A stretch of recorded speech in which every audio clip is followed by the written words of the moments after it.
Assalamualaikum warahmatullahi wabarakatuh. Halo teman-teman, perkenalkan kami dari kelompok 4 yang beranggotakan Dina Damayanti, Lili Suprihatin, dan juga Julio Abdullah.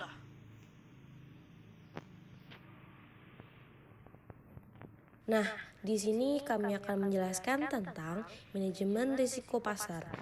Yang pertama adalah pengertian risiko pasar.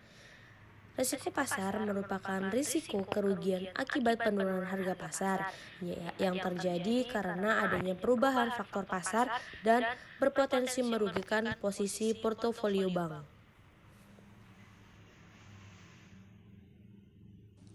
Selanjutnya, pengukuran resiko pasar. Untuk pengukuran resiko pasar dapat menggunakan repricing gap. Repricing gap merupakan metode dasar dan sederhana untuk menghitung perubahan pendapatan bunga bersih net interest income terhadap perubahan suku bunga pasar. Net interest income dapat berubah karena pada neraca terdapat komponen aktiva yang sensitif terhadap perubahan suku bunga pasar, rate sensitive asset, dan terdapat komponen pasiva yang sensitif terhadap perubahan suku bunga pasar, rate sensitive liabilitas.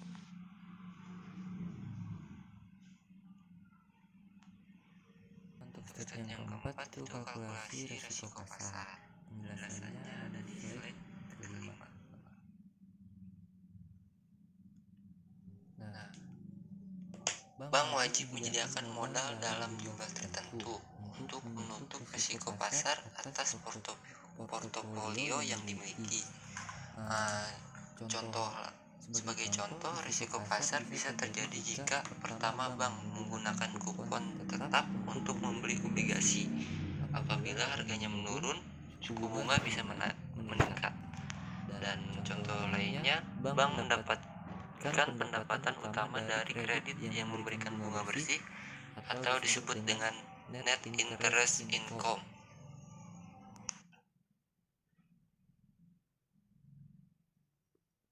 Untuk slide selanjutnya yaitu model matrik risiko. Nah, di sini ada dua ya. Yang pertama yaitu model spesifik risk adalah risiko perubahan nilai pasar sekuritas akibat faktor risiko kredit penerbit issuer sekuritas. Contoh, harga sekuritas turun akibat dari memburuknya kinerja penerbit surat berharga seperti penurunan rating. Dampak penurunan harga hanya terjadi pada sekuritas yang diterbitkan issuer tersebut dan tidak memberikan dampak pada harga sekuritas secara umum. Nah, untuk contoh lainnya adalah berita yang khusus untuk satu saham sekelompok perusahaan seperti paten atau bencana alam yang besar yang mempengaruhi operasi perusahaan. Tidak seperti risiko sistematis atau berisiko pasar. Risiko spesifik dapat diversify faktanya sebagai besar risiko tidak sistematis penghapusan dengan memegang portofolio sekitar 20 hingga 30 sekuritas. Baik, di sini saya akan menjelaskan contoh dari risiko pasar. Studi kasus selama 6 bulan terakhir terjadi 3 kali karyawan perusahaan demo. Kerugian yang diderita dari akibat demo tersebut adalah: peristiwa pertama, kerugiannya 10 juta. Peristiwa kedua, kerugiannya 15 juta. Peristiwa ketiga, kerugiannya 5 juta. Jika karyawan demo lagi, berapa maksimal kerugian yang akan diderita perusahaan dengan tingkat keyakinan 95%? Oke, jadi di sini penjelasannya. Yang pertama, jadi resikonya itu karyawan demo. Lalu yang kedua, data historisnya. Sesuai yang saya jelaskan tadi, peristiwa pertama 10 juta, peristiwa kedua 15 juta, peristiwa ketiga 5 juta. Lalu untuk rata-ratanya sendiri, 10 juta ditambah 15 juta ditambah 5 juta sama dengan 30 juta. 30 juta dibagi 3, lalu hasilnya 10 juta. Untuk desiasi startnya itu 10 dikurang 10 pangkat 2 ditambah 15 dikurang 10 pangkat 2 ditambah 5 kurang 10 pangkat 2 dibagi 3 kurang 5, lalu hasilnya dapat 5.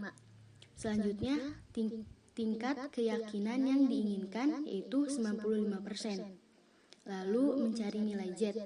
Keyakinan yang tadi sudah dijelasin itu dia pengen 95% atau signifikasinya 5%, nilai Z-nya adalah 1,945. Lalu untuk VAR-nya sendiri 10 juta ditambah 1,645 dikali 5 dibagi Angka 3 hasilnya 14.750. Lalu dari contoh soal yang diberikan tadi mengenai kerugian, jika terjadi demo lagi dari tingkat keyakinan 95%, kerugian yang diderita maksimal adalah 14.750. Namun ada 5% kemungkinan lebih besar dari 14.750. Hasil ini bisa dinyatakan sebagai berikut. VAR 14.750 atau 5%.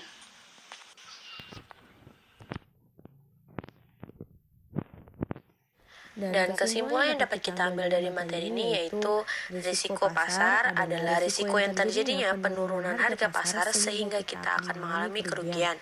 Pengukuran risiko pasar bias dilakukan dengan divisi standar yang praktis dan merupakan cikal bakal teknik berikut yaitu VAR, Value at Risk. VAR merupakan teknik pengukuran risiko pasar yang semakin populer.